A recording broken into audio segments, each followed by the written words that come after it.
British assassin to eliminate a professor in Japan. A Japanese assassin to eliminate a detective in Britain. Both assassins will use diplomatic immunity to evade conviction and return safely to the homelands. The assassin exchange request arrived from Britain about 1 year ago. Though it was hardly a request, it was a demand. And for that you decided to recruit Mr. Asogi. Things didn't go according to plan. Your chosen assassin never made it to Britain, and you found yourself unable to dispatch a replacement. Because I was already on my way to Britain at that time in Cosmo's place. And that left me with only one option for carrying out my obligation. Recruiting you as my new assassin. To eliminate the mark myself, personally. Of course, there was but a single opportunity for me to do that. The ifs, I presume. That's right. I decided it would be safest to carry out the plan before my arrival in Britain. So I enlisted the help of my British counterpart, and made arrangements for a pretext that would take the inspector to Dunkirk.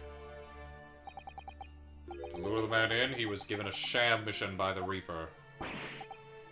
What? The Reaper. There's only one person who could have done that. The mastermind of the entire operation.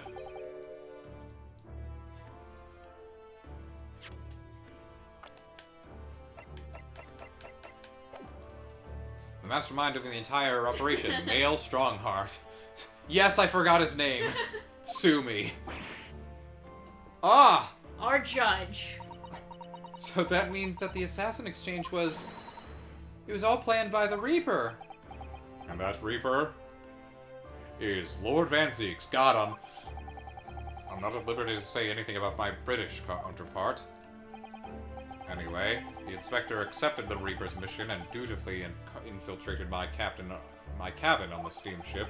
But it was all a trap designed to lead him to France and his own death. Oh, how awful.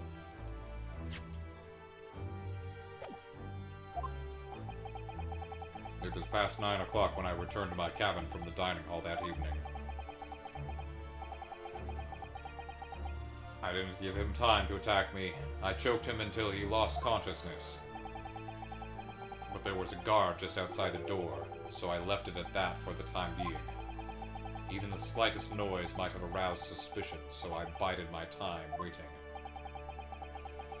For the 20 minutes after 10 o'clock. I intended to finish him by strangulation, but moments before I had the chance, he suddenly came round and went for me in a reckless move.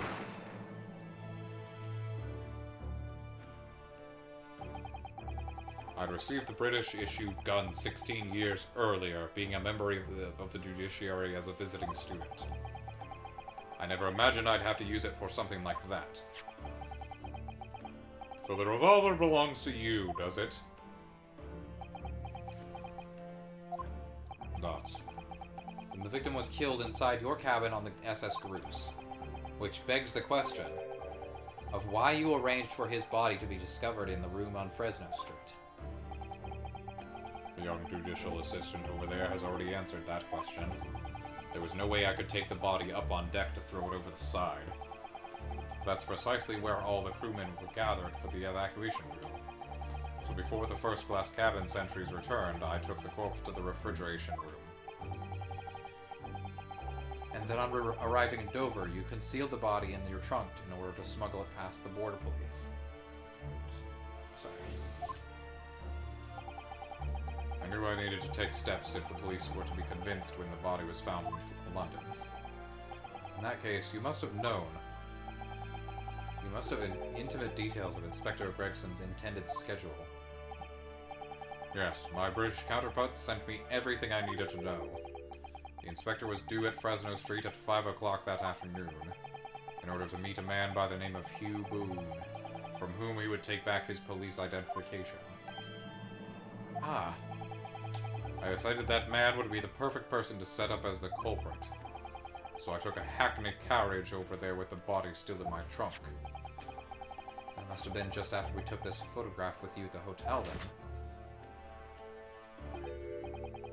Yes, I wasn't expecting a welcoming committee. I was more than a little nervous. On Fresno Street, I spotted a young girl selling little firecrackers. Miss Venus, of course. I conceived of the candle trick then and then. So I donned a simple disguise and approached the girl to buy enough firecrackers to replicate a gunshot. What sort of disguise? For some reason, the inspector had a bright red hairpiece in his own traveling case. So I put that on, although I suspect I drew more attention to myself in that than I would have otherwise. The hairpiece we found at the scene. The inspector had it ready for the Red-Headed League investigation. I only arrived at the room at quarter to 5, so I quickly placed the body on the floor, moved the notice board, and set up my little candle trick. I arranged it so the firecrackers would go off with a bang around 15 minutes later. So that Mr. Boone, who was due to arrive at 5, would walk straight into a trap. Except, at the last moment, I made a careless blunder. What was that? I imagine it was the bag of fish and chips. Ah.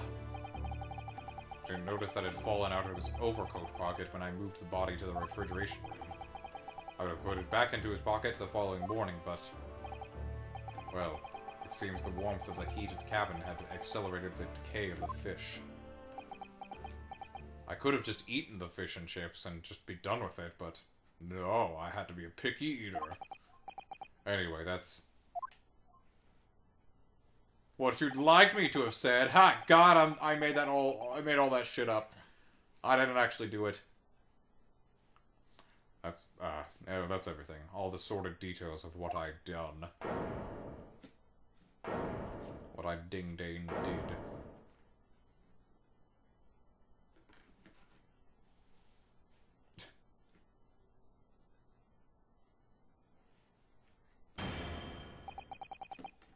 I've heard enough. We've arrived at the truth about the murder of one of the country's most capable and respected police officers.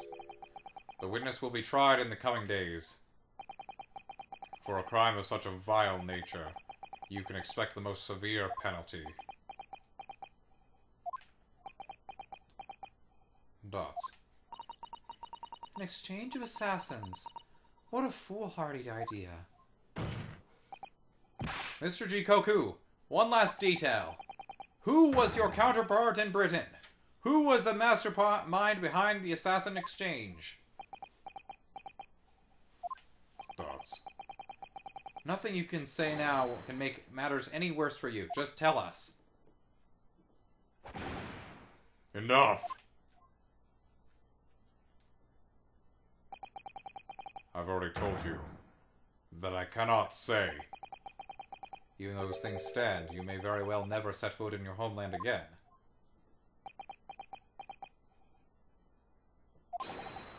What are you waiting for? Can't we get this over with now?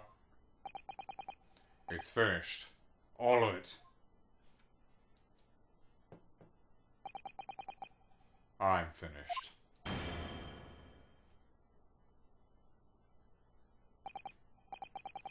Then in the name of Her Majesty the Queen, I now pronounce the findings of this court.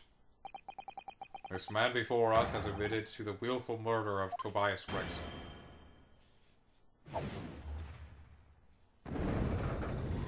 Wait, no, that's the wrong one. That's the wrong one. That's the wrong one! Seishiro Shikuquaza, is the opinion of this court that you should be found... Wrong one! Wrong person! May I remind all those present of the strict confidentiality demanded by this closed court. So, Lord Van Zieks, you were found guilty. I don't know how. Moments ago, Mr. Shikuquaza signed a written confession, admitting to the murder of Inspector Gregson and the subsequent conveyance of the body. In short, the defendant's innocence has therefore been established beyond doubt. Dots. Oh, wonderful. Well done, Mr. Naruto. Yes, Thank you. Is something wrong? I'm just a little troubled by his silence. The true identity of the Reaper of the Bailey, and this extraordinary assassin exchange. We do remain in the dark about these mysteries. However, insofar as the indictment against the defendant in this trial, we've reached a conclusion. Fucking finally! I have every intention of pursuing both mysteries. As a prosecutor. As you wish. Now for the formal adjudication. I hereby declare the defendant, Barrick Van Zeeks. Objection! Oh, come the fuck on! The prosecution calls for adjudication to be deferred. What are those? You make those words up. The accused innocence hasn't been fully established at all. And therefore, it would be wrong to deliver a verdict at this time. That is the prosecution's unwavering position. What? But Shikuquaza has already confessed. Nevertheless, Barrick Van Zeeks has committed crimes for which he must be punished. Well, sure. In another trial, maybe. It would appear you have information that the court needs to hear, Prosecutor Asugi. Certainly, the murder of Inspector Gregson was actually carried out by Shikuquaza. But it's clear from the witness's testimony that he was coerced into complying with the plot. Into the sick, merciless assassin exchange. That may be true, but... So what I want to know is, who coerced Shikuquaza? Who was pulling the strings? The victim went to France having been ordered on a mission for the Reaper, only to be murdered. In other words, the mastermind behind the assassin exchange is someone in position to give such an order. As we've already established, the Reaper himself. Well, certainly, that would appear to follow. The prosecution hereby formally accuses the man in the dock, Barrick Van Zeeks, of being the Reaper of the Bailey, and furthermore, I'm going to prove his guilt beyond all reasonable doubt. What? What?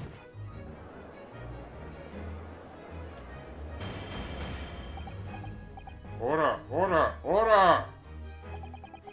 The Reaper of the Bailey is a long-standing mystery, Counsel. Are you suggesting you have some new information with which to build a case? Scotland Yard has already investigated Lord Van Zeeks very thoroughly in that regard, and they found no evidence whatsoever to substantiate the claim that he is the Reaper. Perhaps, but circumstances have now changed. What do you mean? It's already been established that the assassin exchange was negotiated with Shikuquaza by the Reaper himself, which means we now have a new line of questioning by which to identify definitively the man's identity. That is the prosecution's intention here. I must say I'm surprised and annoyed by quite how tenaciously you appear to want to besmirch my name. You are guilty of an unforgivable crime, Lord Van Zeeks. You killed my daddy, and I will bring you to justice for it, whatever it takes. That explains Kazuma's silence before. He'll stop at nothing to finish what Lord Van Zeeks unwittingly started 10 years ago. Thoughts? Very well. Whilst it's extremely irregular, I will on this occasion grant the prosecution further opportunity for witness testimony. For some reason. The defendant will disclose... I really want Van Zeeks to get out of here. Because I'm really evil. The defendant will disclose any and all involvement he has had with the Reaper and the assassin exchange. I thank you, my lord, for guiding the court so wisely. Alright, I hereby declare this court to be in session for a supplementary hearing.